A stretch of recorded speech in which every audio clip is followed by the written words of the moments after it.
Hey everybody, I've got some fun geometric Qabalah for you here. I finished a few templates last night and I wanted to share something with you that if it's not already available to the public, I'm sure it's probably locked away in some esoteric library because the person who has this hidden in their artwork, I'm sure you're very familiar with the artist. It is Leonardo da Vinci, and this particular video is going to be on squaring the circle. But the really interesting thing about this is that we're going to use the tree of life to square the circle. Now, the Vitruvian man gives us an idea that that's probably what he's trying to do, but we don't really know for sure. But here's how I got the idea a long time ago that we were dealing with something regarding the tree of life. So if we take a look at Christ on the cross versus the Vitruvian man, you'll notice that their arms, the way that their arms look, are in the same position. I've got an overlay. This is directly proportional to it, and you can see where Jesus' nail on his foot is equal to the bottom of the heel of the Vitruvian man. Now, I had already come to a realization that when we see Jesus crucified on the cross, what we're really looking at is we're looking at a version of the tree of life, because the tree of life looks like a cross. And when you read all of the old texts and you allow yourself to stray from the Bible and read some of the other stuff, you'll find that what's actually happening is he's rising. Jesus rises because he's rising up to that area which is in between Chokmah and Bina. Let me come over here and show you this from the Zohar. I've read this to you in our first introduction video. It says, he explains his words, thus the smoke arises from Bina, which is in the heart, considered to be an understanding heart. It rises to Chokmah, right here, which is like the brain. What is the smoke? It is the central column, Zeir Anpin, that rises, he is risen, and unites Chokmah and Bina and becomes dot, or knowledge, to them. So we have the sun right here, the heart, and so this is on the heart of Zeir Anpin. And so what happens is he rises up this to where his head reaches this bar. And as you can see, this looks like a large cross, and this is because that's what the symbolism is referring to esoterically. So, what Leonardo da Vinci actually did for us with his Vitruvian Man painting is he gave us a key to use as a puzzle piece so that we could actually square the circle. But in order to be able to square the circle using his puzzle piece, we have to know that he is using the tree of life. That's the key. So let's take a look at what we've got. Okay, so here is our trusty Metatron's cube that we're going to use. Now the object of this is to square the circle. We're going to be using Vitruvian Man, and we're going to be using him as a puzzle piece. And then at the end I'm going to check my work for you using a squared circle from Wikipedia. Okay. Alright, so the first thing that we're going to do is we need to determine the circle that we're going to square. And that is this circle right here that circles the points of this hexagon that we see. And the next thing that we're going to do is we're going to build our tree of life on this particular geometry.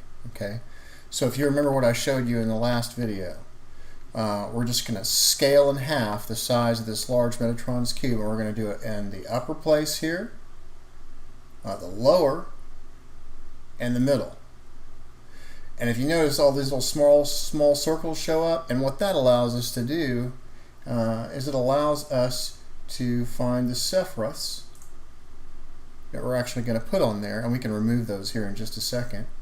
And then we're just going to go ahead and put the frame on there. And there's our frame. So let's just go ahead and remove these guys down here. So there's our tree of life, okay? And we have our circle. So now we need to get Vitruvian Man. Now this is where it takes a little bit of focus on the geometry in order to figure out what he's doing here. So here's Vitruvian Man. I've got him in purple, and there's the square, right? And if you notice on the tree of life, the sun is on his heart, okay?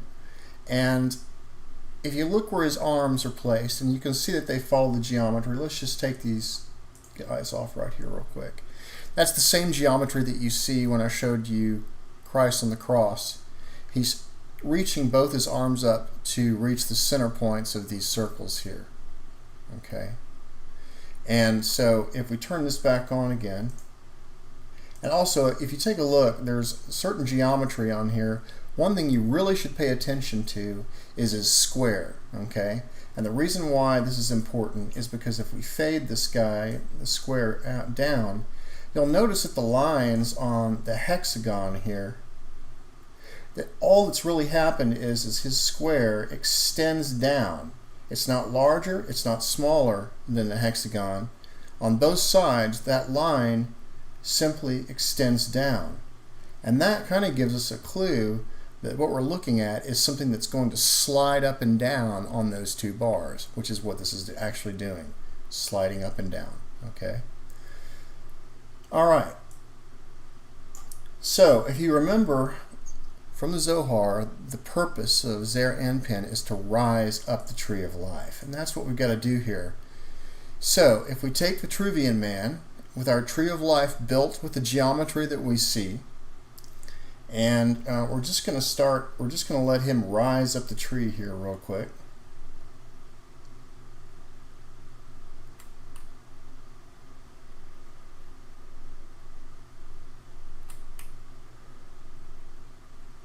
And you'll notice that right when that line of the top of that square gets right in between the black one on the left, which is Bina, and Hokmah on the right, you'll notice that the Kether, Sephiroth, is acting as a crown on his head.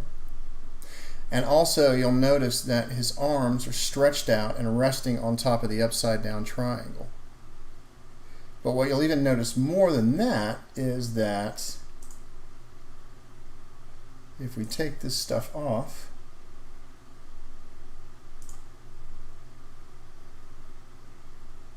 the two purple items here that you see, the square and the circle, we've now squared the circle. So let's go ahead and show you this without the Vitruvian Man. That's what it looks like.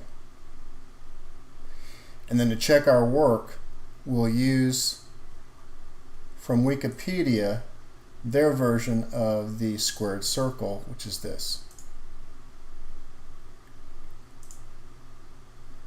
So as you can see, we've actually squared the circle by using the tree of life. And this is what he was trying to show us in his painting. He was using it as a puzzle piece. He wanted us to figure it out. But you can only figure this stuff out if you look really close to the geometry. One of the things that you really had to look at were those two bars, those two sides. You had to realize that they were sliding up and down. So they weren't larger or smaller than the hexagon. But here's what's something really interesting about the tree of life is that when you put this on here like this, the two Sephiroths, the one right here and the one right here, you can see that the circle passes right through the middle of each one of those. So on the tree of life, by him having that above his head, we ran that bar right across where it should be so that his head actually ended up being right where it's supposed to be inside of the tree of life. So anyways, I hope you guys found that interesting. I don't know if that's been shown anywhere out there or not. But anyways, if it hasn't been, now you know. And so we'll talk again on our next video. You guys have a great day. I'll talk to you soon.